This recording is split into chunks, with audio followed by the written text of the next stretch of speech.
En Matthieu 5,9, Jésus appelle fils de Dieu les hommes qui sont des artisans de paix.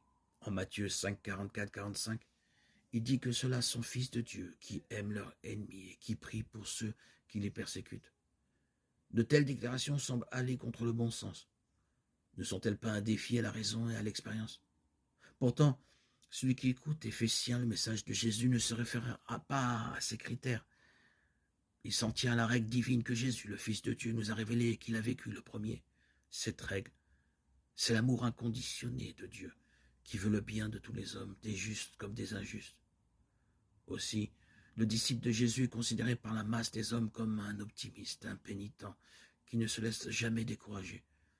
Il sait qu'il est soutenu par l'amour de Dieu et qu'il doit le faire partager aux autres. C'est pourquoi il s'efforce de devenir le prochain, même de celui qui est son ennemi, et de l'amener par son attitude à se réconcilier avec lui, afin que, ensemble, ils s'engagent sur de nouveaux chemins.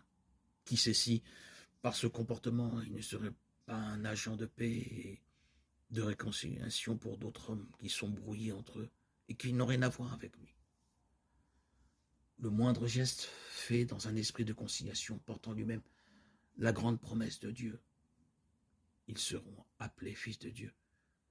C'est Dieu lui-même qui met au cœur de l'homme le véritable esprit de communauté, la confiance mutuelle, l'affection, la bonté profonde, car il est un Dieu qui aime les hommes. N'est-ce pas ce que, ouvertement ou en secret, pour les hommes, tous les hommes attendent? Le disciple est prêt à aller à la rencontre des autres et à faire le premier pas. Il devient alors la lumière qui luit au milieu des ténèbres et des péchés du monde. Matthieu 5, 14. En pensant, parlant et agissant ainsi, il est associé à Jésus et à sa mission. Il se voit introduit auprès de Dieu, le Père des Lumières. Celui qui aime son frère demeure dans la lumière. 1 Jean 1, 5. C'est encore dans cette direction que nous oriente la parole de Jésus en Matthieu 5, 21, 24. Celui qui dit à son frère idiot sera passible de la géhenne. Qui ne serait choqué par cette parole? Mais Jésus ne se réfère pas aux dispositions juridiques qui protègent les citoyens vivant en société. Il fixe un objectif nouveau, la fraternité. Les hommes doivent vivre les uns avec les autres, les uns pour les autres, et se rendre ainsi la vie plus digne, plus heureuse, plus pleine, plus facile. Celui qui, par des paroles malveillantes, par la colère, la haine, l'envie, l'inimitié, s'oppose à son prochain rend pénible, voire insupportable, sa vie et celle des autres. Il méconnaît la volonté de Dieu et attire sur lui le jugement. Rien n'est plus important ni plus urgent que d'extirper du monde toutes les divisions. Et si l'on est brouillé avec d'autres, de se réconcilier.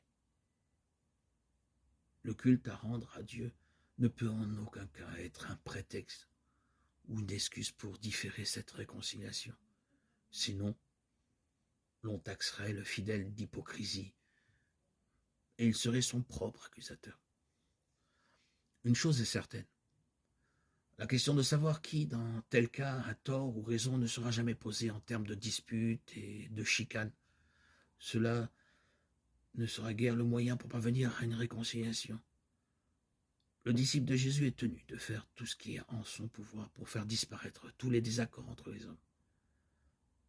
S'il s'applique loyalement à cette tâche, il prend Dieu au sérieux et le respecte comme son Seigneur. Ce n'est pas celui qui me dit « Seigneur, Seigneur » qui entrera dans le royaume des cieux, mais celui qui fait la volonté de mon Père qui est dans les cieux. Matthieu 7, 21. Sans aucun doute. Cela exige maîtrise de soi, énergie, courage civique, confiance en l'homme et bien d'autres qualités encore que seule la foi nous donne en partage.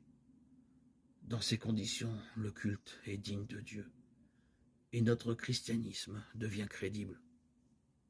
Qu'arriverait-il si nous, chrétiens, nous prenions notre vie au sérieux?